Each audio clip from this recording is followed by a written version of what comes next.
Đang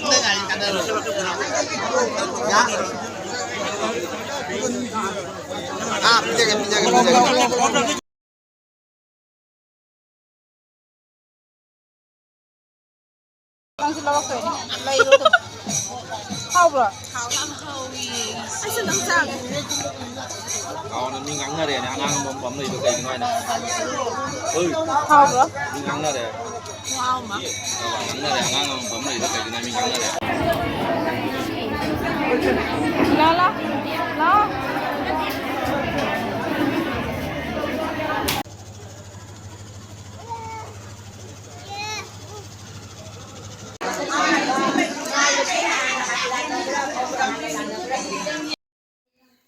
Hi ma'am ahano makta khuramjari ma'am ai ngasi video ma gamu puna lakjare do ma'am ngasi ki video seti lohongbai video in oirani haide akhoi aina mamangi video da aina haidra do ai lohongbai ki din nama loba chali khole na habdo ina nu pido akhoi lekai gi ado ngasi lohombani do ma'am ai ngasi se lohongba chatluni do ma'am ngasi ki video seti full loina namjare lohongbai gi do ma'am yengminasi aduga ai gi video se nungai nungai te haide su haibiro nungai raga ma'am na like to view share to view comment to kaubino aduga ma'am subscribe to sem su kaubiganu do ma'am ai gi video se ain makeup to bagi mate masu aina thangatjagani the ma'am su haibiro ain makeup to base ya ya de do adu ma'am video se minasi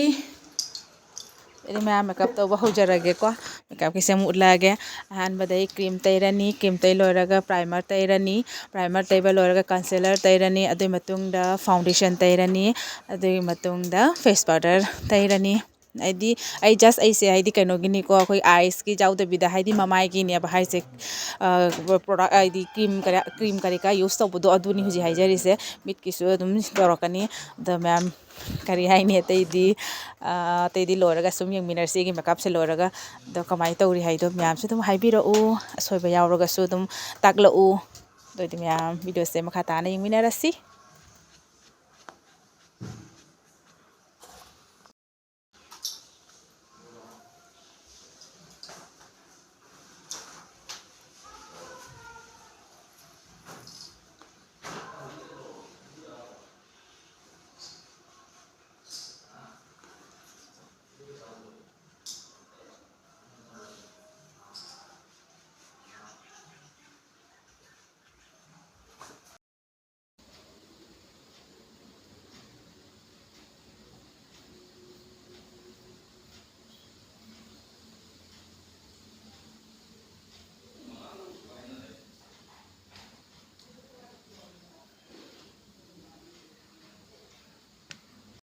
so lagjan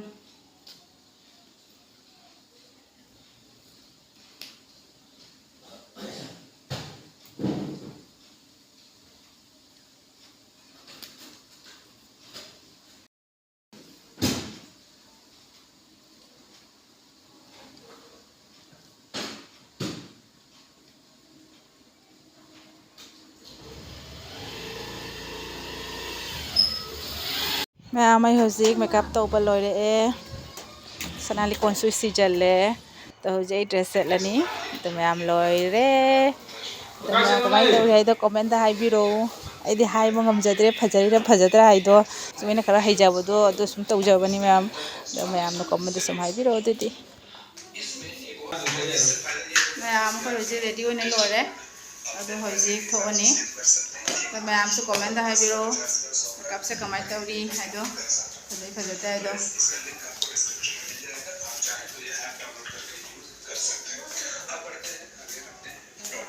तो हमको मथा मथा video से हम जरा के दीदी जीना ओगुम आदि पूरा ठंडा है ना ठंडा कोई जीना ओगुम फर्स्ट सेकंड थर्ड वांग बदी थर्ड से हेन से वांग से ओए संजीता कना नो मैं आम तो रेडी आधे योगा मु थंगल के हजिक जबरा बा कोई चंगे हजिक Hello everyone. Ma'am ko ji change po ka haji bot chuna nge ma'am. Haji bot ke mu jeng mina se do di ma'am. Makha ta na video se sum na charake.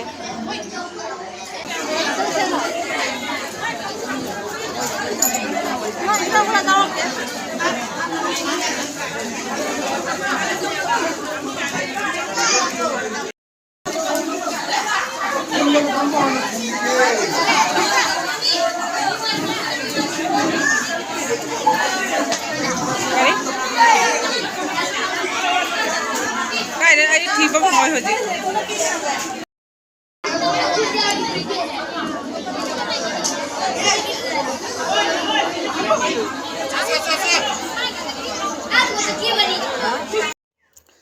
mẹ em hồi ji bột lồi đấy ji bột lồi nó hồi ji pala hầu rồi ní ada sabi sing su sum lai mathang ni su sum jam phale candle su jam phajai ai di simple hai gadra kari no khang di ko phajai jam phajai ado asine hoji geng halake aduga dhang da mu geng halake kara mamdhara ga hai di kara thengdara ga mu geng halake kamaina taw yai do tin yak sin video sen khang khang mina rasi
mayam kujaba bigi amung jengmina si video se oji kujaba change mo kujaba change do mo si thoklani ede kho ichanu pidu thoklani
Yang kujaba loina ko emu hojik thokleng haktang charu siaina do si chaba loraga mo long bagi mu thanga charage nam chaba gi item sidi puri di hapchare e aduga fry rice ama damalu ama sabji ama hawai ama athumba ama adu ma'am chaba ujarage chaba se mu yengmina si ma'am Lang sila ko ni. Lai ro to. ꯍꯥꯎꯕ꯭ꯔꯣ ꯍꯥꯎꯅ ꯃꯤ ꯉꯥꯡꯅꯔꯦꯅꯦ ꯑꯉꯥꯡ ꯑꯃ ꯂꯩꯗꯣ ꯀꯩꯒꯤꯅꯣ ꯍꯥꯏꯅ ꯍꯥꯎꯕ꯭ꯔꯣ ꯃꯤ ꯉꯥꯡꯅꯔꯦ ꯉꯥꯡꯅꯔꯦ ꯑꯉꯥꯡ ꯑꯃ ꯂꯩꯗꯣ ꯀꯩꯒꯤꯅꯣ ꯃꯤ ꯉꯥꯡꯅꯔꯦ ꯃꯌꯥꯝꯁꯨ ꯍꯧꯖꯤꯛ ꯆꯥꯕ ꯂꯣꯏꯅ ꯆꯪꯉꯦ ꯃꯌꯥꯝ ꯑꯗꯣ ꯑꯩ ꯍꯧꯖꯤꯛ ꯙꯃꯥꯟ ꯆꯪꯉꯦꯕ ꯑꯗꯨ ꯙꯃꯥꯟꯒꯤ ꯚꯤꯗꯤꯑꯣ ꯌꯦꯡꯍꯜꯂꯛꯀꯦ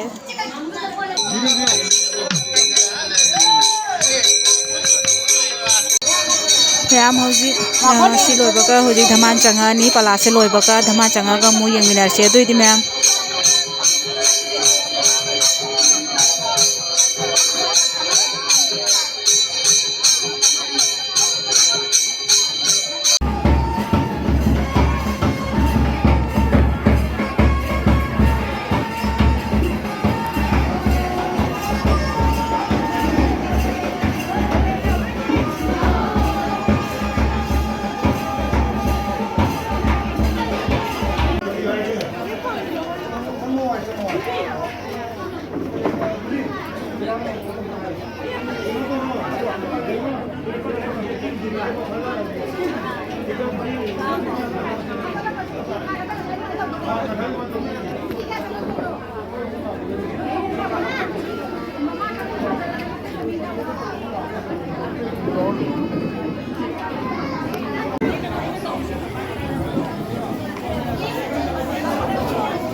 ꯃꯌꯥꯝ ꯍꯧꯖꯤꯛ ꯏꯆꯟꯅꯨꯄꯤꯁꯦ ꯍꯧꯖꯤꯛ ꯊꯣꯛꯂꯛꯑꯦ ꯍꯥꯏꯗꯤ ꯃꯧꯁꯦ ꯊꯣꯛꯂꯛꯑꯦ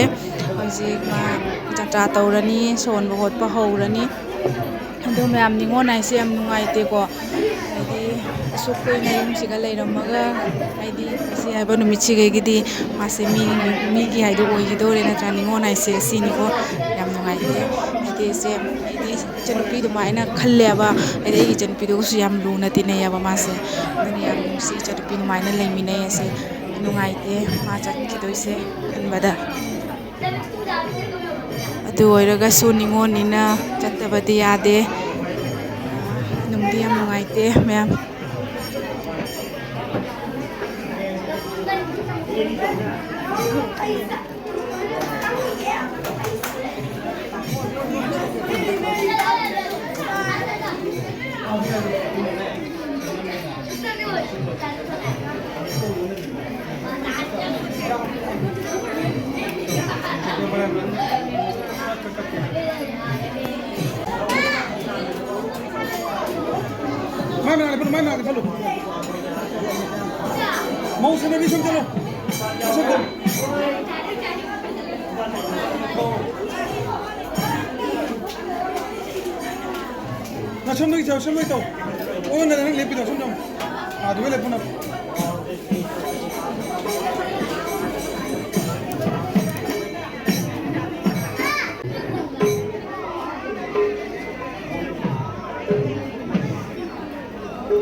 Canelo ni mang lưới lì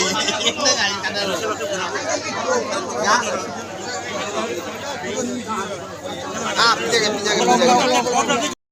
Ma'am luhong boloi re hojik ma'am ngasi ko ini video sa matang sa losin jarage ma'am video sa ma'am nungai birage di like to share to bo to comment to ka bigano ma'am adu ka subscribe to sam ka bigano to di ma'am ngasi ko ini video sa matang sa losin jarage bye bye the next vlog to unarasi adu ready bye